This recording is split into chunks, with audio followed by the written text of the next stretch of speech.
ప్రభువునందు ప్రియమైన దేవుని బిడ్డలారా, ద్వితీయ ఉపదేశ కాండము గ్రంథము 2వ అధ్యాయము ఉపోద్ఘాతము మరియు ధ్యానము.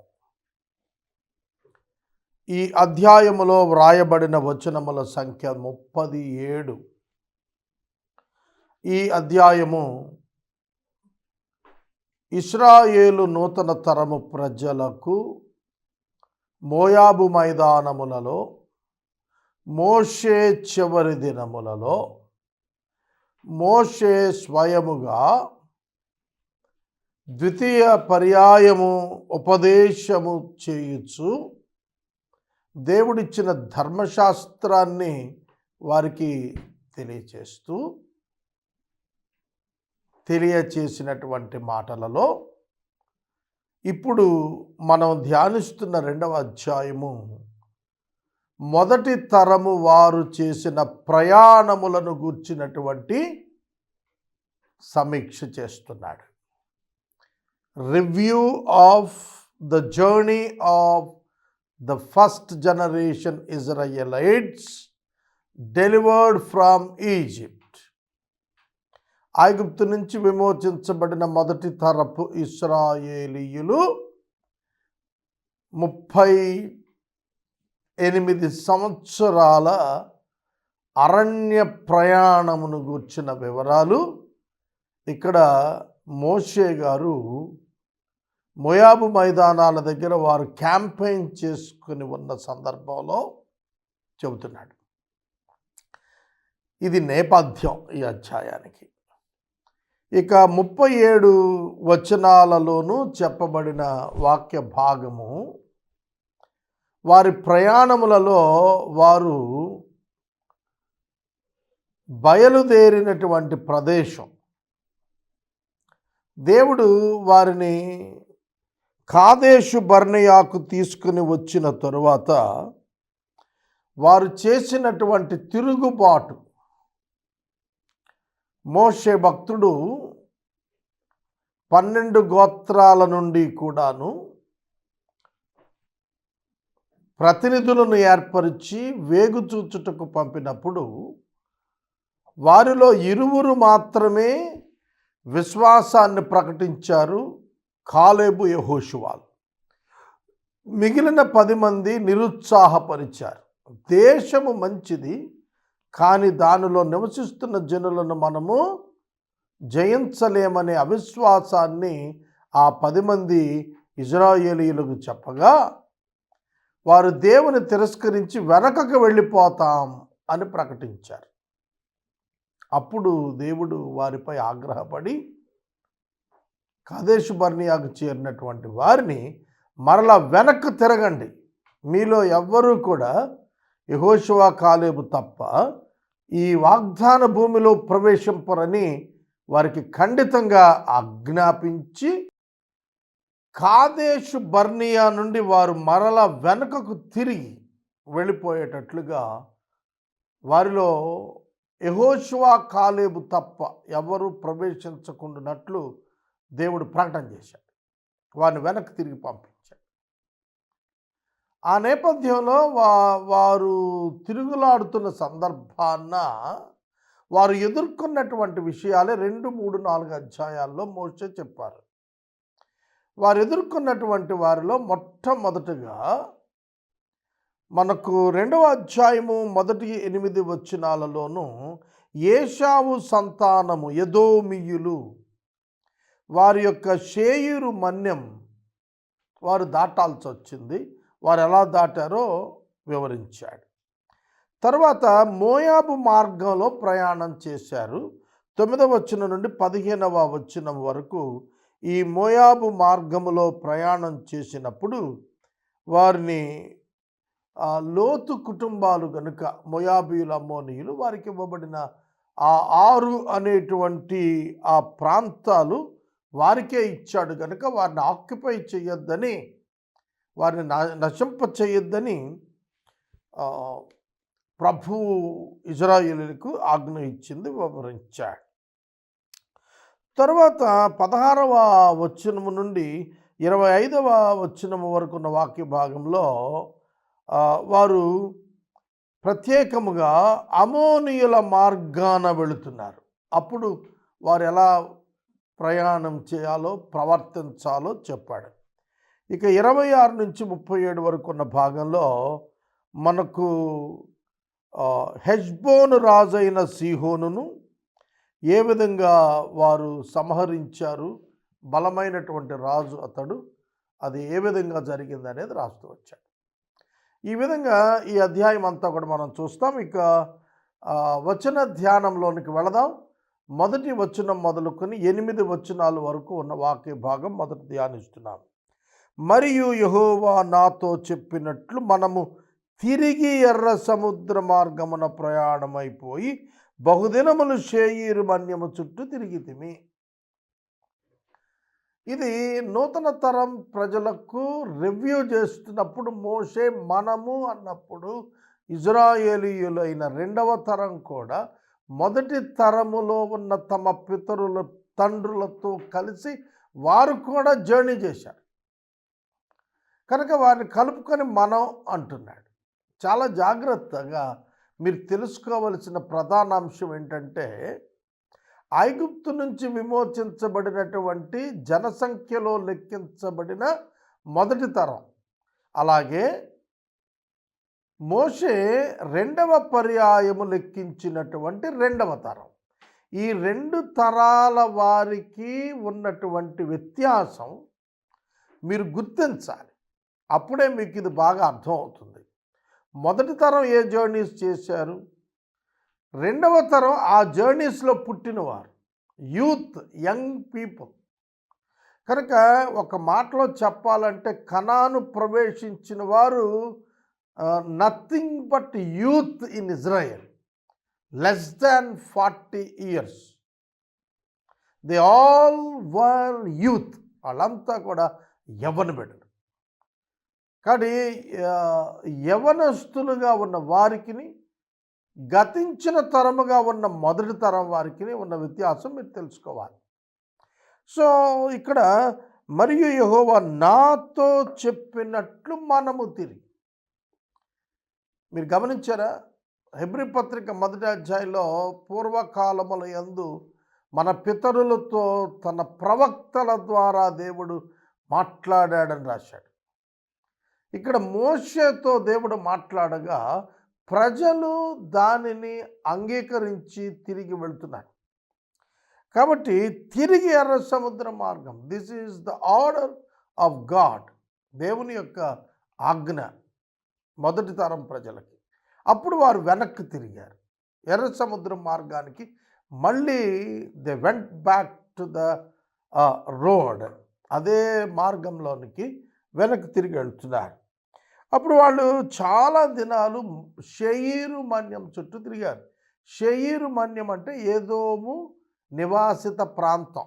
మీరు ఒక్క మాట గుర్తుంచుకోండి, ఇక్కడ దేవుడు ఇశ్రాయేలీలకు కనాను దేశాన్ని ఇచ్చినట్లుగానే అబ్రహాము యొక్క సంతతిలో యాకోబు యొక్క కుమారులైన 12 మందికి వాగ్దానంగా చేయబడినటువంటి కనాను భూభాగం వలె యాకోబు సోదరుడైన ఏశావునకు కూడాను షేయీరు మన్యపు ప్రాంతమును దేవుడు వారికి ఇచ్చాడు. గాడ్ హిమ్సెల్ఫ్ గివెన్ దట్, దేవుడే దాన్ని వారికి ఇచ్చాడు. అలాగే అబ్రహాము యొక్క అన్న కుమారుడైనటువంటి లోతు కుమార్తెల యందు జన్మించినటువంటి అమ్మోనీయులు, మోయాబీయులకు కూడాను దేవుడు ప్రత్యేకంగా ఆ 6 అనేటువంటి దేశాలు, 6 దేశములో ఎమీయులు అనేటువంటి వారికి పూర్వకాలం నివసించిన స్థలాన్ని ఈ అమోనీయులకు, మోయాబీయులకు ఇచ్చాడు. కాబట్టి ఉట్టి కనాను దేశంలో ఉన్నటువంటి ప్రాంతాన్ని మాత్రమే ఇజ్రాయేలీలకు ఇచ్చాడని అనుకోవద్దు, మిగిలిన వారికి కూడా ఇచ్చాడు. కనుక వారికి ఇవ్వబడిన భూభాగాల్లో వారే నివసించాలి.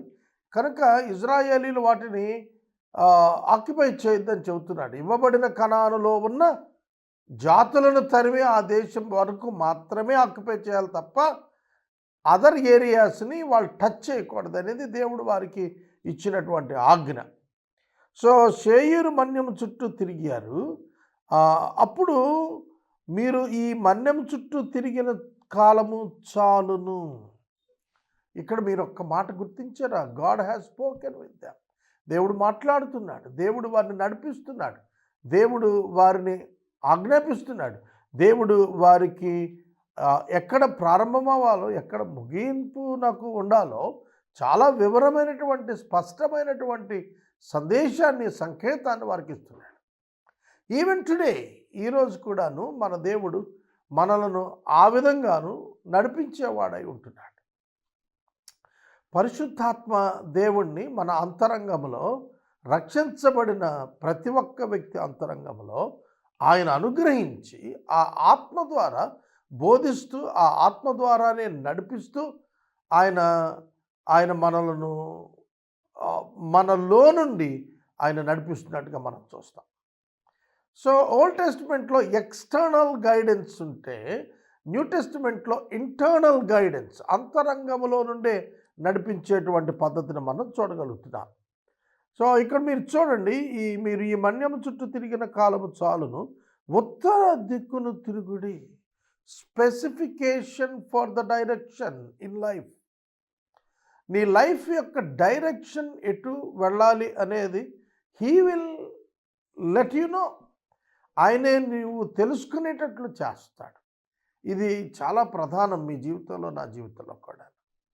నేను నా 33 ఏళ్ల ప్రయాణంలో ఎన్నో ఎన్నో ఎన్నో రకాలైన పరిచర్యలు లోనికి ప్రవేశించి వెలుపటికి వచ్చి మరల క్రొత్త ప్రవేశాలు క్రొత్త పరిచర్యలలో చేసి మరల వెనుకకు వచ్చి ఎన్నో అనుభవాలు చూశాను. గాడ్ హ్యాస్ క్లియర్లీ లెడ్ మీ. దేవుడు చాలా స్పష్టంగా నన్ను నడిపించినట్టుగా, దేవుడు నా ప్రతి అవసరాలను ఆ నడిపింపులో తీర్చినట్లుగా నేను గుర్తెరగలిగాను. ఎందుకు ఈ మాట చెప్తున్నానంటే, he will lead you in a direction which he wants. దేవుడు నిన్ను తను అనుకున్నటువంటి డైరెక్షన్లోకి తీసుకెళ్తాడు. ఉత్తర దిక్కుకు తిరగండి. That is the clear direction. You need to get a clear direction in your life. నీ జీవితంలో నీవు కూడా ఒక క్లియర్ డైరెక్షన్ను కలిగి ఉండాలి. మరియు నీవు ప్రజలు తిట్లాను, షేయీరులో కాపురమున్న ఏశావు సంతానమైన మీ సహోదరుల పొలిమేరను దాటి వెళ్ళబోతున్నారు, వారు మీకు భయపడతారు. ఇక్కడ ఒక చిన్న విషయం చెప్తాను. ఈ సందేశంలో చాలా గొప్పతనం ఉంది. ఏమిటో తెలుసా? ఎవరు బలవంతులు? ఎదోమీయులా, ఇశ్రాయేలీయులా? ఇశ్రాయేలీయులే బలవంతులు ఎదోమీయుల మీద.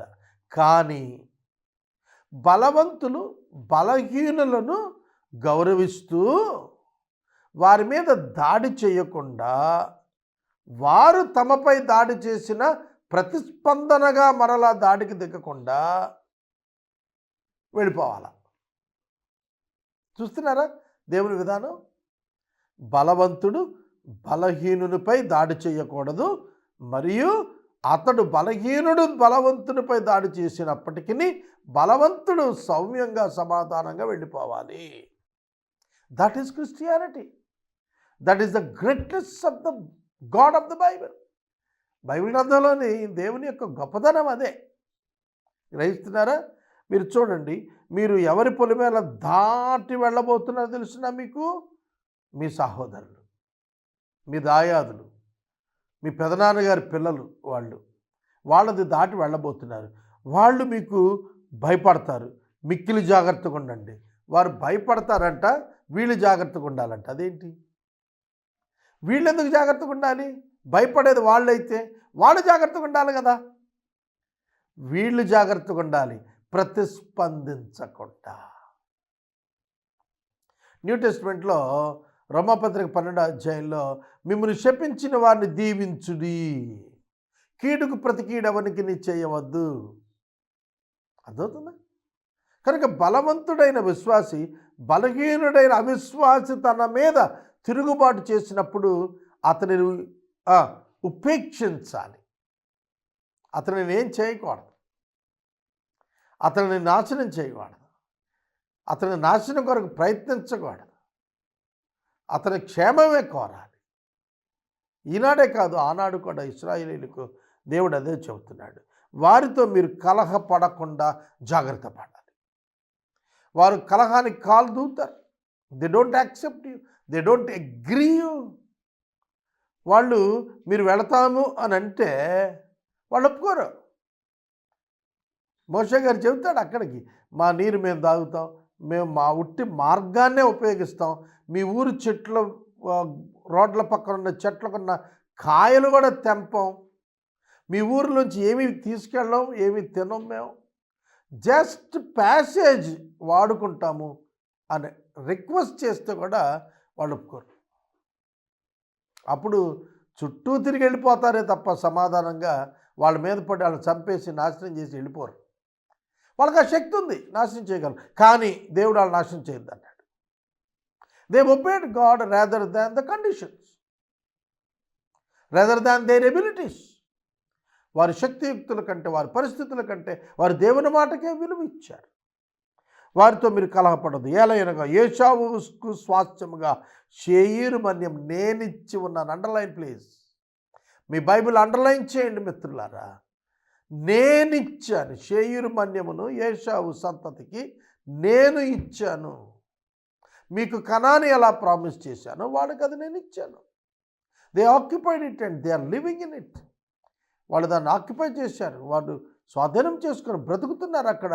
వారు అక్కడ ఉండటం నా చిత్తం, మీరు వారిని డిస్టర్బ్ చేయొద్దు. సహోదరుడా, సహోదరి, దేవుని సంఘానికి కూడా ఇదే హెచ్చరికిస్తున్నాడు. Don't disturb gentile people. ఇవాళ సోషల్ మీడియా అంతా కూడాను, నేను చెబుతోంది 2023 సంవత్సరం ముగింపులో నేను చెబుతున్నాను ఈ మాటలు. సోషల్ మీడియాలో మా కాలంలో మేము చూసాం, రెచ్చగొట్టేటువంటి క్రైస్తవ్యులు మేము చూసాం. హిందువులను, ముస్లింలను రెచ్చగొట్టే వ్యాఖ్యలు, వాళ్ళను ఇష్టం వచ్చినట్టు తోలనాడే వ్యాఖ్యలు, వారి దేవుడును, వారి దేవతలను, ఆచారాలను హీనపరిచేటువంటి వ్యాఖ్యలు, సవాలు చేసేటువంటి వ్యాఖ్యలు క్రైస్తవులు చేయటం చూస్తున్నాం. That's not the Christianity.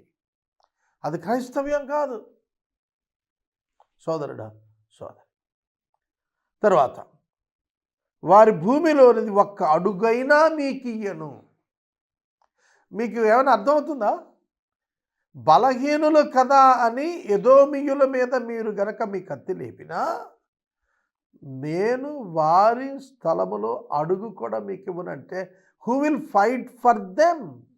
అన్యులైన వారి పక్షముగా దేవుడు తన ప్రజలతో అయినా పోట్లాడతాడు. That was the character of God. అది దేవుని యొక్క మనస్సు అండి, వ్యక్తిత్వం అండి. అటువంటి వ్యక్తిత్వం, ఇంటెగ్రిటీ కలిగి ఉండాలి. వన్స్ ఒక్కసారి ఇచ్చేశాడు, అదంతే వాళ్ళకే, మరొకరికి కాదు. తన ప్రజలకైనా కూడాను ఎదోములో ఒక్క అడుగు ఇవ్వటానికి ఆయన ఇష్టపడ్డాడు. కనుక ఎవరిది వారికి ఇచ్చినప్పుడు దానికి స్టిక్ ఆన్ అయినటువంటి దేవుని వ్యక్తిత్వాన్ని మనం చూస్తున్నాం, నిలబడిన దేవుని వ్యక్తిత్వాన్ని మనం చూస్తున్నాం. మీరు రోకలిచ్చి వారి యొద్ద ఆహారం కొని తినొచ్చు, రోకలిచ్చి వారి యొద్ద నీళ్లు సంపాదించుకొని తాగొచ్చు. డబ్బులిచ్చి ఆహారం తినండి, డబ్బులిచ్చి నీరు తాగండి, అది చెయ్యొచ్చు. నీ చేతి పనులన్నింటిలో యెహోవా నిన్ను ఆశీర్వదించెను. ఈ గొప్ప అరణ్యంలో నీవు 40 సంవత్సరాలు సంచరించిన సంగతి ఆయన ఎరుగును. యెహోవా నీకు తోడై ఉన్నాడు, నీకేమీ తక్కువ కాదు. ఇది చాలా ప్రాముఖ్యమైనటువంటి వాగ్దానం. ఇది నూతన తరం వారి యొక్క జీవితంలో అనుభవించేటువంటి వాగ్దానం. ఏమంటున్నాడండి? నీ చేతుల పనులన్నింటిలో యెహోవా నిన్ను ఆశీర్వదించెను. చాలామంది క్రైస్తవులు ఆశీర్వదించు దేవుడా, ఆశీర్వదించు అంటారు, కానీ ఏ పని చేయరు. దేవుడు ఆశీర్వదించేది దేన్ని? నిన్న కాదు, నీ పనులను ఆశీర్వదిస్తాడు, నీ పనులను ఆశీర్వదిస్తాడు. ఇవాళకి మిషన్స్ నడుపుతున్న వారికి ఈ సీక్రెట్ అర్థం కాలేదు. నీ పనులను ఆశీర్వదిస్తాడు దేవుడు. God will bless your actions and works and your trials. మీ ప్రయత్నాల్ని, మీ పనుల్ని దేవుడు ఆశీర్వదిస్తాడు. మిమ్మల్ని ఆశీర్వదించటం అంటే ఆకాశం నుంచి కురియటం కాదు. మీరు చేసిన పనులను ఆశీర్వదించి వాటి నుంచి ఇచ్చేటువంటి ఫలితాల ద్వారా మీకేమీ తక్కువ కాకుండా చేస్తాడు. మీకేదైనా కొదువవుతుంది అంటే కారణం దేవుడు కాదు, మీ పనిలో లోపం. కనుక నీకు చేయుటకు చేతికిచ్చిన పని శక్తి వంచన లేకుండా చేయమన్నాడు వాక్యంలో. ప్రభువు కూడాను, దేవా నీవు నాకు చేయుటకిచ్చిన పని భూమి మీద సంపూర్ణంగా చేసి నెరవేర్చి నిన్ను మహింపరిచానన్నాడు. ఎస్, మనకి దేవుడిచ్చిన పనులను చేస్తుంటే వాటి ద్వారా దేవుడు మనల్ని పోషిస్తుంటాడు, కొదువ లేకుండా చేస్తుంటాడు. 33 ఏళ్ళ సేవా పరిచర్యలో నేను చేస్తున్న పరిచర్యలను దేవుడు ఆశీర్వదించాడు. పరిచర్య ఫలములలో నుండి దేవుడు నన్ను పోషించాడు, కుటుంబాన్ని పోషించాడు. నేను మనవి చేస్తున్నాను, God will bless our works. దేవుడు మన చేతి పనులను ఆశీర్వదిస్తాడు. అంతేగాని ఎక్కడెక్కడి నుంచో ఇల్లీగల్గా ఆయన నీకు ఇవ్వడు. దేవుడు ప్రతి పర్యాయము న్యాయపరమైనవే ఆయన నీ పట్ల జరిగిస్తాడు. చాలామంది అనుకుంటారు, ధనవంతులను చూసినప్పుడు కొద్దిమందిని, ఓ దేవుడు వారిని ఎంతగా ఆశీర్వదించేశాడో అనుకుంటారు. దేవుడు ఆశీర్వాదమా లేక వారు దోపిడీ చేత, అక్రమం చేత, అన్యాయము చేత సంపాదించుకుంటున్నారా? కనుక దేవుడు ఇవ్వగా దీవించబడిన వారు ఉన్నారు, దోపిడీ అక్రమం అన్యాయముల చేత సంపాదించిన వారు కూడా ఉన్నారు. సంపాదన విధానమే ప్రశ్నార్థకం. కనుక నీకేదీ తక్కువ కాదు. నీ దేవుడు నీకు తోడై ఉన్నాడు.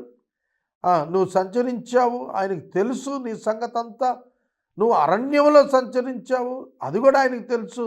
నీ చేతుల పనులన్నింటిలో నిన్ను యెహోవా ఆశీర్వదించాడు. అర్థమవుతుందా? God knows every part of your life. ఈ దినం వాక్యం వింటున్న మీరు, నేను తెలుసుకోవాల్సింది, నేను తెలుసుకున్నది మీరు కూడా తెలుసుకోవాలి. నేను కోరుకుంటుంది ఏమిటంటే, దేవుడు మీ జీవితంలో ప్రతి అధ్యాయము తెలిసినవాడు, ప్రతి భాగము తెలిసినవాడు. God knows all your days, months, weeks and years. దేవునికి నీ దినములు, నీ వారములు, నీ నెలలు, నీవు గడిపిన సంవత్సరములు అన్నీ ముందే తెలుసు. వాటన్నింటిలో నువ్వేం చేసావో అంతా కూడా ఆయన రికార్డులో ఉంది. కనుక నీకేమీ తక్కువ కాకుండా చూచే దేవుడు అన్నాడు. If you are faithful to him, he is faithful to you. నువ్వు ఆయనకి నమ్మకముగా ఉన్నావు అయితే నీ పట్ల ఆయన నమ్మకంగా ఉంటాడు. గతంలో నువ్వు నమ్మకంగా ఉన్నావు, భవిష్యత్తులో ఆయన నీకు నమ్మకంగా ఉంటాడు. ఏది విత్తితే అది కొయ్యటం అంటే అదే. నువ్వు నమ్మకంగా ఉన్నావు, దేవుడు నమ్మకం కూడా నీకు తోడై ఉంటాడు. ఇది విధానం, క్రైస్తవ విధానం, దైవిక విధానం. ఇది ఏమి విత్తకుండా పంట కొయ్యాలని చూడటం అవివేకం. నువ్వు ఏది విత్తుతావో అదే పంటగా నీవు సమృద్ధిగా కోస్తావు. నువ్వు నీతిని ఫలముగా ఒక పంటగా విత్తితే, విత్తనముగా విత్తితే, నీతి అనే ఫలమును బట్టి వచ్చే పంటను కోస్తావు. నీవు జనరాసిటీ, దాతృత్వాన్ని విత్తితే నీ పట్ల దాతృత్వాన్ని కోస్తావు. కనుక నీకేది కొదువ కాకూడదంటే నీ జీవితంలో నీవు పనిచేయువాడుగా ఉండాలి. అంతేకాదు దేవుని ఎదుట ఆ పని ఫలమును అనుభవించువానిగా ఉంటావు. సో ఇది మనం తెలుసుకోవాల్సింది. నీ దేవుడైన యెహోవా నీకు తోడై ఉన్నాడు, నీకేమీ తక్కువ కాదు.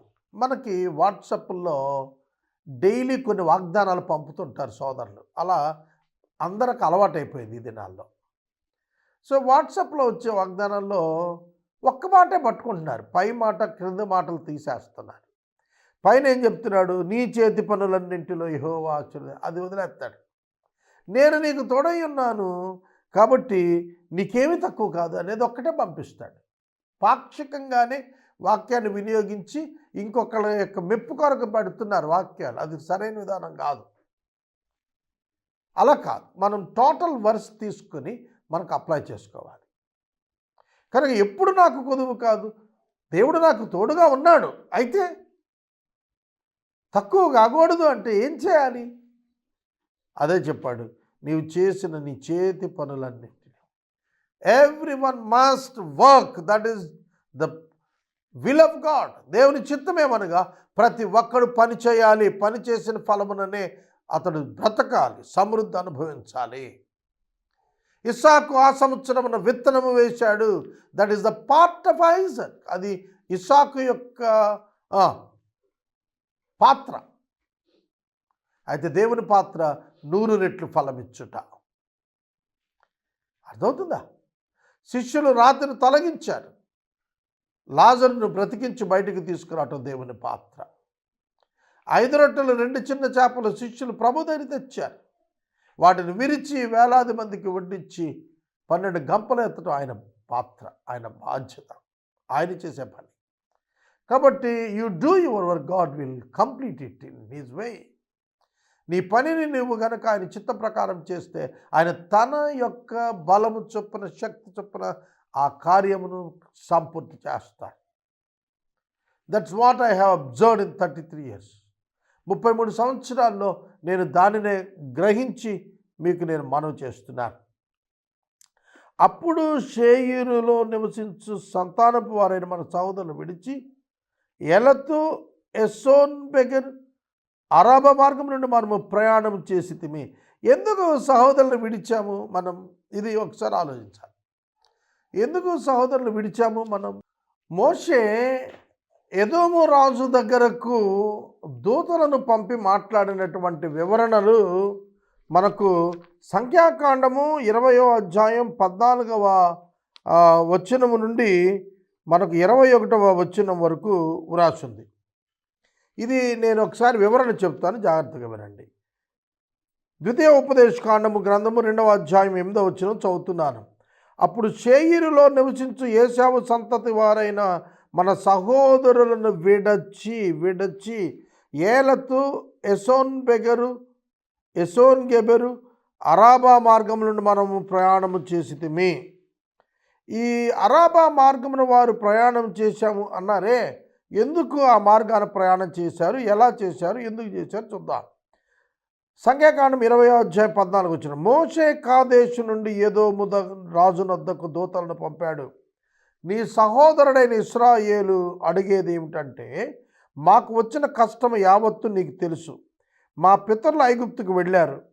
చూడండి ఎలా తెలుసు, ఎవరి గురించి మాట్లాడుతున్నాడు, ఎక్కడికి వెళ్ళి మాట్లాడుతున్నాడు మోషే? ఒరిజినల్ జేకబ్ అండ్ ఏషావు. ఏషావు యాకోబులు అన్నదమ్ములు, ఇస్సాకు యొక్క సంతానం. రిబ్కాకు ఇస్సాకు పుట్టినవారు. యాకోబు ఏషావును మోసం చేసిన కారణం చేత, దీవెనలన్నీ తండ్రిని మోసం చేసి దొంగిలించిన కారణం చేత ఏషావు యాకోబును సంపాదన చూశాడు, అప్పుడు పారిపోయాడు.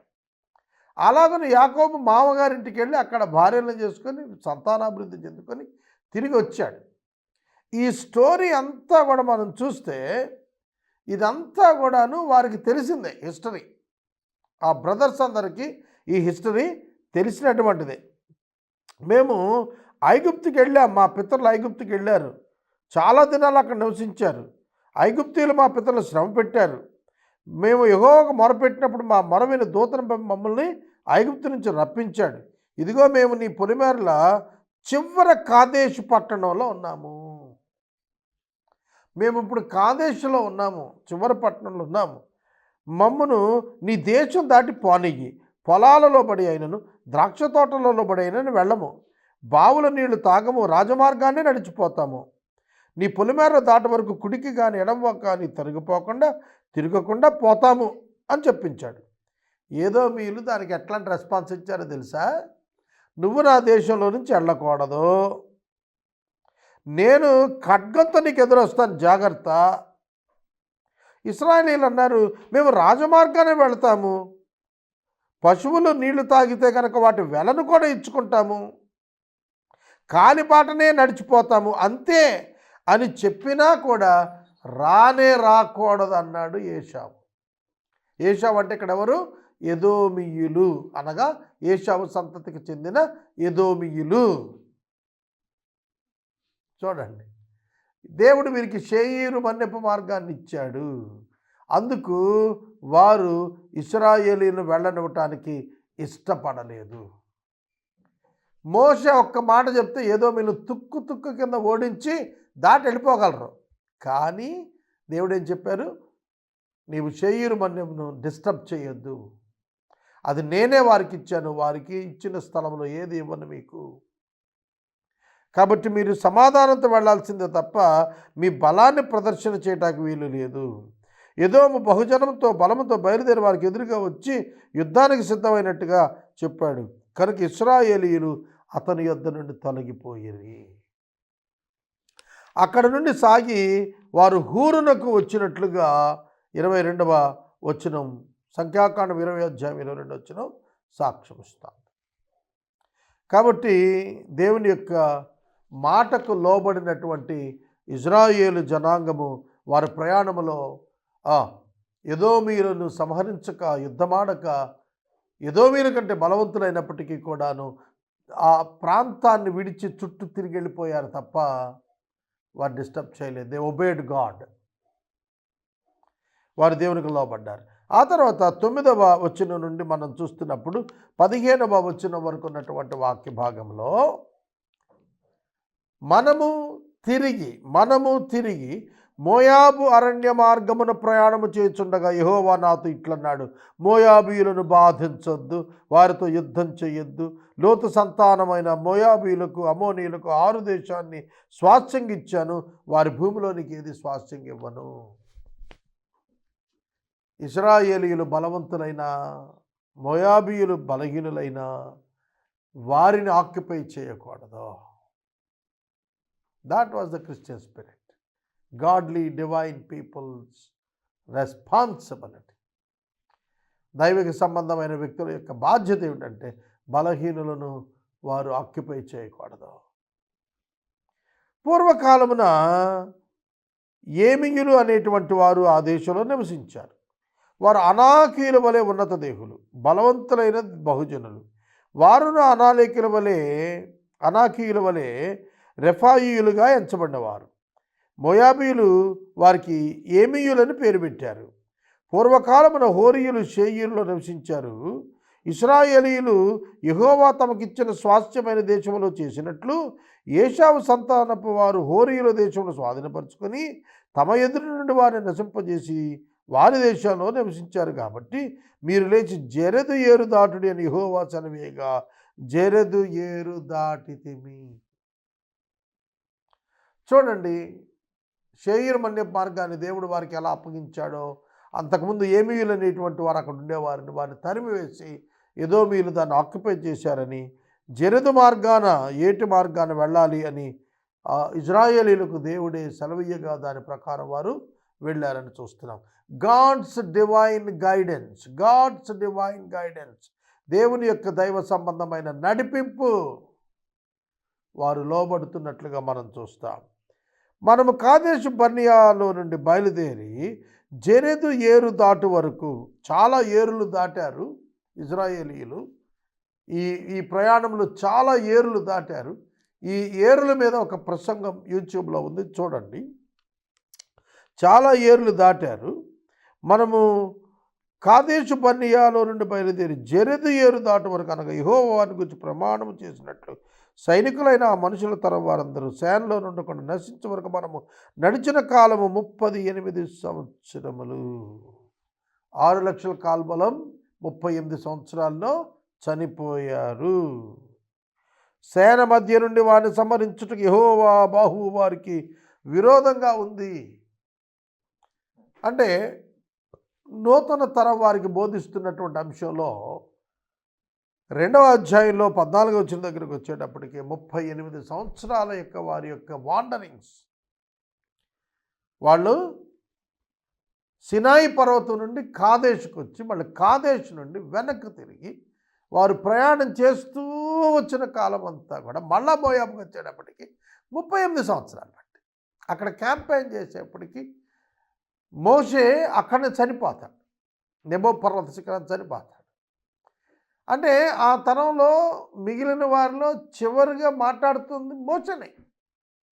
మోషే మరణం తర్వాత యెహోషువ నాయకత్వంలో నూతన తరపు ఇజ్రాయేలు జనాంగం, అంటే ఐగుప్తు నుంచి విమోచించబడిన వారికి పుట్టినటువంటి వారు, అరణ్యములో పుట్టినటువంటి వారు అన్నమాట.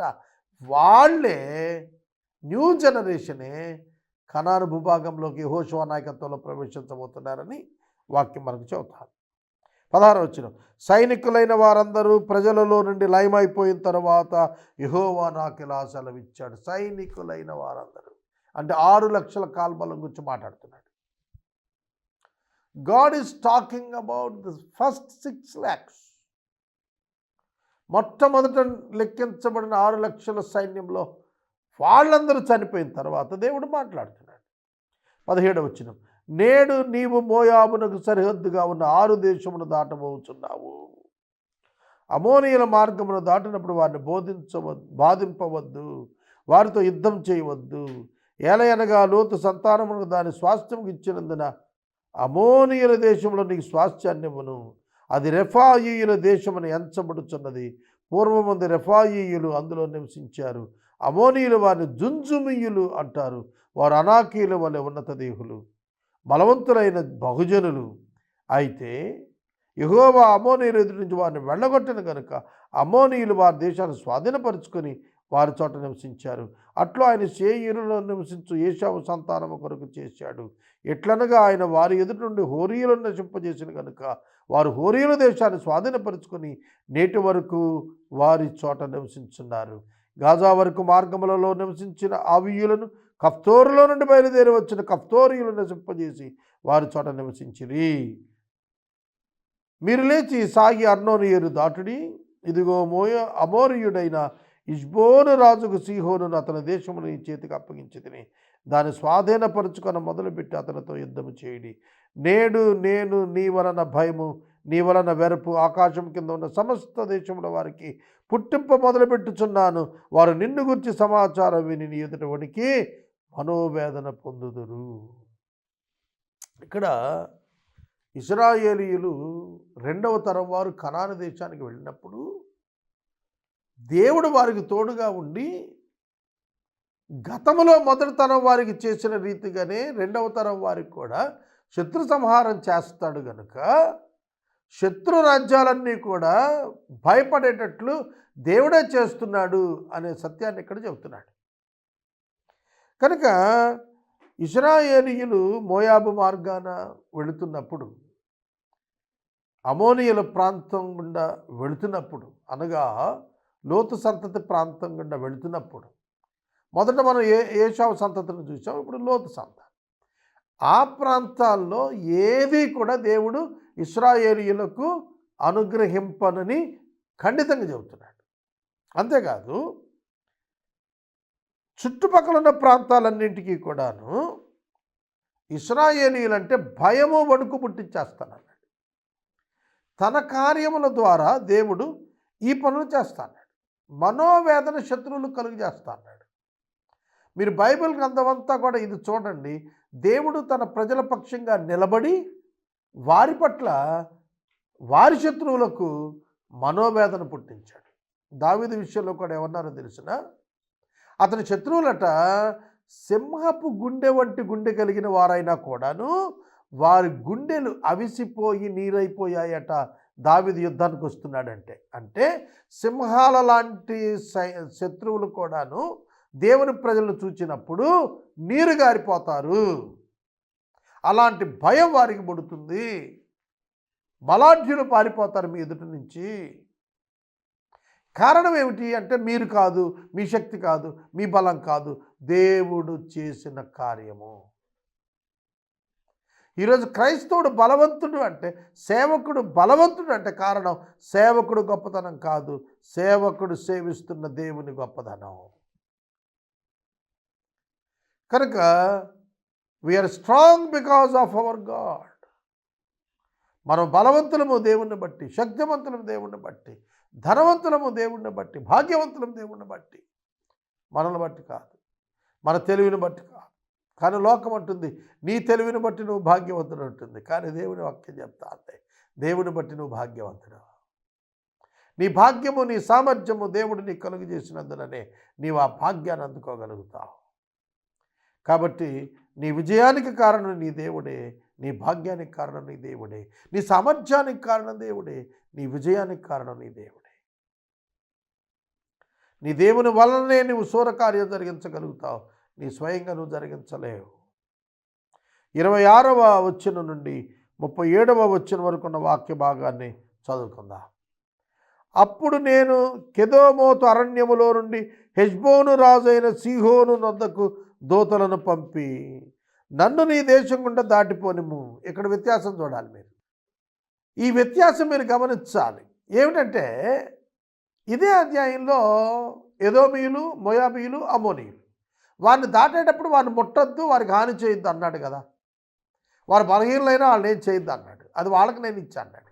కానీ ఇప్పుడు మనం చదవబోతున్న 26వ వచనం నుండి 37వ వచనం వరకు ఉన్నటువంటి దానిలో కెదోమోతు అరణ్యములో నుండి హెష్బోను రాజైన సీహోను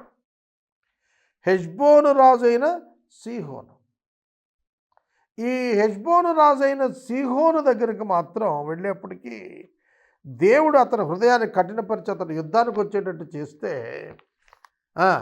వారిని తుత్తునీయుల కింద జయింప చేసి దేవుడు ఇశ్రాయేలీయులను వెలుపటికి తీసుకొని వచ్చాడు. చూడండి, ఇది మనకు చాలా స్పష్టంగా సంఖ్యాకాండములో వర్ణించబడింది. హెష్బోను రాజైన సీహోను దగ్గరకు దూతలను పంపించాడు. ఇది మనకు సంఖ్యాకాండములో 21వ అధ్యాయము 21వ వచనం నుండి మనకు కనిపిస్తోంది. ఇశ్రాయేలీయులు అమోరీయుల రాజైన సీహోను నొద్దకు, వీళ్ళు అమోరీయులు, అమోనీయులు వేరు, అమోరీయులు వేరు. మోయాబు అమోనీయులు, మోయాబీయులు అమోనీయులు లోతు సంతానం. కానీ అమోరీయులు వేరు, అమోరీయులు. ఈ అమోరీయుల రాజైన సీహోను దగ్గరికి దూతను పంపించి అన్నాడు, మోషే మమ్మను నీ దేశంలో పడి వెళ్ళనియ్యి, పొలాలైనా ద్రాక్ష తోటలైనా మేము టచ్ చేయం, బావిలో నీళ్లు తాగం, రాజమార్గాన్ని నడిచిపోతాం అన్నప్పుడు సీహోను ఇశ్రాయేలీల మీద తిరుగుబాటు చేసి దాటనివ్వటానికి ఒప్పుకోలేదు. మరియు జనాన్ని సమకూర్చుకుని యుద్ధానికి ఎదురుగా వచ్చాడు. ఇశ్రాయేలీలు వారిని కత్తి చేత హతం చేశారు. వారి దేశమును అర్నోను మొదలుకొని యబ్బోకు వరకు అనగా అమోనీయుల దేశం వరకు స్వాధీనం చేసేసుకున్నారు. గ్రహిస్తున్నారా? ఇశ్రాయేలీయులు వారిని స్వాధీనం చేసుకున్నారు.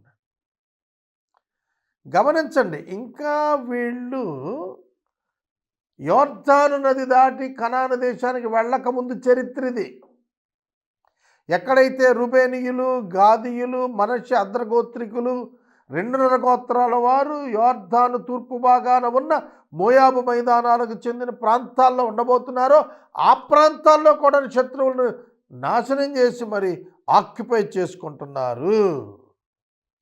అయినను ఇశ్రాయేలీయులు ఆ పట్టణాలన్నీ పట్టుకున్నారు. హెష్బోన్లోని పల్లెలన్నింటిలో దిగారు. సామెతలు పలికారు. అప్పుడు హెష్బోనుకు రండి, సీహోను పట్టణం కట్టాలి, దాన్ని స్థాపించాలి. హెష్బోను నుండి అగ్ని బయలు వెళ్ళింది, సీహోను పట్టణం నుండి జ్వాలలు బయటికి వెళ్ళాయి. అది మోయాబుకు చేరి 6 దేశాన్ని కాల్చింది. అర్నోను యొక్క ఉన్నత స్థలాలను ప్రభువులు కాల్చేశాడు. మోయాబు నీకు శ్రమ, కెమోషు దేవతలారు మీరు నశించి తిరిగి తప్పించుకొని తన కుమారులను తన కుమార్తెను అమోరీయుల రాజైన సీహోనుకు చెరగని పోగా వాటి మీద గురిపెట్టి కొట్టితిమి. దీబోను వరకు హెష్బోను నశించను, నఫాహు వరకు దాన్ని పాడు చేశాం, అగ్ని వలన మెదేబా వరకు పాడు చేసేసాము. ఇదండి వాళ్ళు చెబుతూ వచ్చింది. సంఖ్యాకాండం 21వ అధ్యాయం 30 వచనం వరకు మనం చూస్తున్నప్పుడు సీహోనును వారు జయించినటువంటి విధానము మనకు చాలా తేటగా తెలియజేయబడుతూ వచ్చింది. హెష్బోను రాజైన సీహోను మనలను తన దేశమున వెళ్ళనిచ్చుటకు సమ్మతింపలేదు. చదివాం కదా సంఖ్యాకాండంలో. అదే ద్వితీయోపదేశకాండంలో మళ్ళా పునరావృతంగా రాస్తున్నాడు. ద్వితీయోపదేశకాండము 2వ అధ్యాయము 31వ వచనం. యెహోవా అతని మనసు కఠినపరిచి అతని హృదయమునకు తెంపు కలుగు చేసెను. అప్పుడు యెహోవా చూడుము, సీహోనును అతని దేశం నీకు అప్పగింప మొదలుపెట్టి ఉన్నాను. సంఖ్యాకాండంలో ఇశ్రాయేలీలు జరిగించిన యుద్ధకాండ మనకు కనిపిస్తోందే, దానికి కారణం ఏమిటో ద్వితీయోపదేశకాండం 2వ అధ్యాయం 31 రాశాడు. యెహోవా అంటున్నాడు, ఆ దేశము నీదయ్యేటట్లు నీవు స్వాధీనపరచుకొన మొదలుపెట్టినట్లు నేనే నీకు దాన్ని అప్పగించేస్తున్నాను. It is the God's will for his people to occupy. దేవుడు దేనిని నీ పక్షంగా ఇవ్వదలుచుకున్నాడో దానిని నీకు ఇవ్వటానికి, నిన్ను స్వాధీనం చేసుకోవటానికి నీకు అనుకూల పరిస్థితులు ఇస్తాడు. రోమాపత్రిక 8వ అధ్యాయంలో మనం చూస్తున్నాము కదా, 28వ వచనంలో దేవుడు తనను ప్రేమించిన వారి కొరకు ఏదైతే సిద్ధపరిచాడో దానిని వారికి అనుగ్రహిస్తున్నాడు, సమకూర్చి జరిగిస్తున్నాడు. దేవుడే సమకూరుస్తున్నాడు. నా వ్యక్తిగత అనుభవంలో నేను చూశాను, అనేక పర్యాయాలు చూశాను, అనేక ప్రార్థనలకు జవాబులుగా నేను చూశాను. దేవుని సమకూర్పును నేను అనుభవించి ఆనందించాను. జస్ట్ బై అవర్ ప్రేయర్స్, మన ప్రార్థనల చేత దేవుని సంధిస్తే క్రియల చేత ఆయన జవాబులు ఇచ్చినవి ఎన్నో నేను చూశాను. ద్వితీయోపదేశకాండం 2వ అధ్యాయం 32వ వచనం, సీహోనును అతని సమస్త జనమును యాహాసులో యుద్ధము చేయుటకు మనకు ఎదురుగా బయలుదేరి రాగా మన దేవుడని యెహోవా అతను మనకు అప్పగించెను. Please note it. దేవుడిచ్చిన స్థలాలు, దేవుడు ఇచ్చిన స్థలాలు, దేవుడు ఇవ్వని స్థలాలు. దేవుడు ఇవ్వని స్థలాలకు ఆశించద్దు, దేవుడు ఇచ్చిన స్థలాలు ఆశించారు ఇజ్రాయేలీయులు. మనం కూడా అట్లనే ఉండాలి. దేవుడు ఇవ్వని దాని కొరకు ఆతృత పడదు, దేవుడు ఇచ్చిన దాని కొరకు సంతోషపడటం నేర్చుకుందాం. యెహోవా అతనికి ఇజ్రాయేలీయులకు అతనిని అప్పగించాడు కాబట్టి అతని కుమారుని హతం చేసి, కాబట్టి అండర్లైన్ చేసుకోండి. 33వ వచనంలో గనుక అనే పదం అండర్లైన్ చేసుకోండి. గనుక మనం అతని కుమారుని సమస్తం హతం చేశాం. That is the only reason, because God has given us the victory. దేవుడిచ్చినందున మనము ఈ పని చేయగలుగుతామనేది మనం అర్థం చేసుకోవాలి. ఆ కాలమున అతని పురములను పట్టుకుని ప్రతి పురమునందరి స్త్రీ పురుషులను విశేషముగా నాశనం చేసితిమి. పశువులను మనం పట్టుకుని పురములను సొమ్మును దోపిడిగా తోచుకుంటుమి. అర్నోను ఏటిలో దగ్గరున్న అరోయేరు ఏటి వద్ద ఉన్న పురం మొదలుకొని గిలాదు వరకు మనకు అసాధ్యమైన నగరము ఒక్కటి లేకపోయాను. అసాధ్యమైన పురము ఒక్కటి అయినా లేకపోయాను. దేవుడు సాధ్యం చేస్తే అసాధ్యమైనది ఏది నీకు ఉండదు. నోట్ ఇట్ డౌన్, రాసుకొని గుర్తుపెట్టుకో మిత్రమా. దేవుడు సాధ్యం చేస్తే నీకు అసాధ్యమైనది ఏది ఉండదు. అందుకనే పౌలు గారు తన అనుభవంలో చెప్తాడు, దేవుడు నాకు చేయుటకు దేనినైతే శక్తినిస్తాడో దాన్ని నేను చేస్తానంటాడు. కనుక దేవుడు నాకు ఇచ్చిన శక్తి చొప్పున నాకు ఇచ్చిన పనిని నేను పూర్తి చేస్తాను. కారణము ఏది నా ఎదుట నిలబడలేదు అనే అనుభవం నీ వ్యక్తిగత జీవితంలో కావాలి. యెహోషువతో దేవుడు అదే చెప్పాడు, నువ్వు కుడి ఎడమలకు తొలగక దేవుని ధర్మశాస్త్రం చొప్పున నడిస్తే నేను నీకు తోడై ఉంటాను, నీ ఎదుట ఎవడు నిలబడలేడు, నీకు అసాధ్యమైనది ఏది ఉండదు అన్నాడు. ఇక్కడ కూడా అదే చెప్తాడు, దేవుడు సాధ్యపరిచాడు కనుక వారికి అసాధ్యమైన పురము ఒక్కటి కూడా లేదు. సమస్త పురాలను వాళ్ళు ఆక్యుపై చేశారు. నీ జీవితంలో దేవుడు ఉద్దేశించిన సాధ్యపరిచినది నీకు సాధ్యమై తీరుతుంది. కనుక మొదట నీవు చేయదలిచిన పని దేవుడు నీకు సాధ్యమగునట్లు ఇస్తున్నాడా అనేది నువ్వు గ్రహించినట్లు ప్రార్థించు. అయితే అమోనీయుల దేశమునకైనా ఎబ్బోకు ఏటిలో ఎలోని ఏ ప్రాంతమునకైనను ఆ మన్నెపులోని పురములకైనను మన దేవుడిని యెహోవా పోకూడదని చెప్పిన మరి ఏ స్థలముకైనను నీవు సమీపింపలేదు.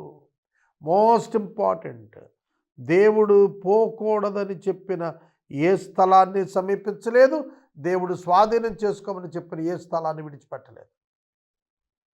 It's most important. Do according to God's will and his guidance. దేవుని చిత్తం చొప్పున, దేవుని యొక్క నడిపింపు చొప్పున నువ్వు నడవాల్సిందే. That is Christian life. అదే క్రైస్తవ జీవితం. నీ జ్ఞానం కాదు, నీ శక్తి కాదు, నీ బలం కాదు, నీ కౌన్సిల్ కాదు, గాడ్స్ కౌన్సిల్. దేవుని యొక్క శక్తి, దేవుని యొక్క నడిపింపు, దేవుని యొక్క కృప, దేవుని యొక్క చిత్తము, దాని చొప్పునే నడవాలి మనం. మరి ఈ వచనం చాలా ప్రియమైన వచనం, ఎంచుకోండి. యెహోవా పోకూడదని చెప్పిన ఏ స్థలముకైనా నీవు సమీపించలేదు. That is the discipline. దేవుడు చేయొద్దని చెప్పిన ఏ పని చేయొద్దు. దేవుడు చేయమని చెప్పిన ఏ పని ఆపకుండా చేయి. ప్రతి పని ఆపద్దు, చేయాల్సిందే. God will continue that. దేవుడు దాన్ని కొనసాగిస్తాడు. కనుక 2వ అధ్యాయం 37వ వచనంతో 2వ అధ్యాయాన్ని మనం ముగించుకున్నాం. 3వ అధ్యాయ ధ్యానం కొనసాగించుకుంటాం.